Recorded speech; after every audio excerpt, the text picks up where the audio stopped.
Captive Dreams, a World War II home front romance. Cornhusker Dreams, Book 3. Written by Cara Putman. Narrated by Cecily White. Chapter 1. May 5th, 1944. Papa, who on earth are those men in the fields?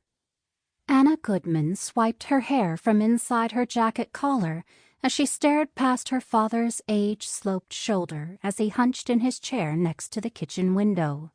She hated the feeling the burden for the farm outside Holdridge, Nebraska had transferred to her, an encumbrance she'd never expected to bear at 21. The men working the fields reclaimed her thoughts. She didn't like the hardness they bore, nor did she like the idea that German soldiers were the only option. Her spine stiffened until she stood as rigid as a fence post. No matter that the time had come to plant the corn and the fields around Holdridge hummed with activity. Surely Papa hadn't hired prisoners of war. Papa buried his head deeper behind the newspaper, huddled in his worn chair in front of the stone fireplace. Anna's heart tightened.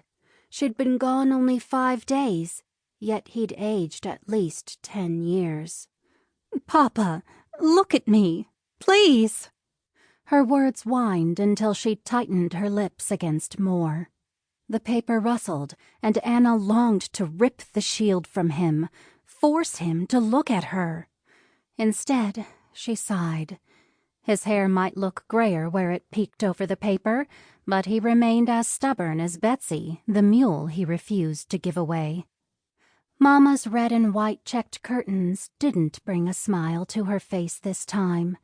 They were the only cheery thing left in the house, now that Mama danced in heaven after a short battle against pneumonia 2 years earlier.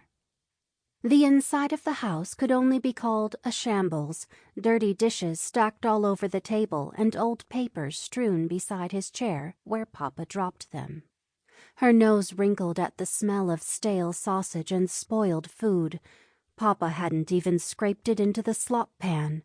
Even Anna's brother Brent couldn't fill Papa's silence with his off-the-wall jokes since the draft board called his number. There was no escaping that the farm didn't feel like home, but had morphed into her personal prison. Have it your way. I'll find out what they're up to on my own. Anna pulled her jacket around her and stomped out of the kitchen. Anna stepped outside and wished for the freedom to lick. Sample complete. Ready to continue?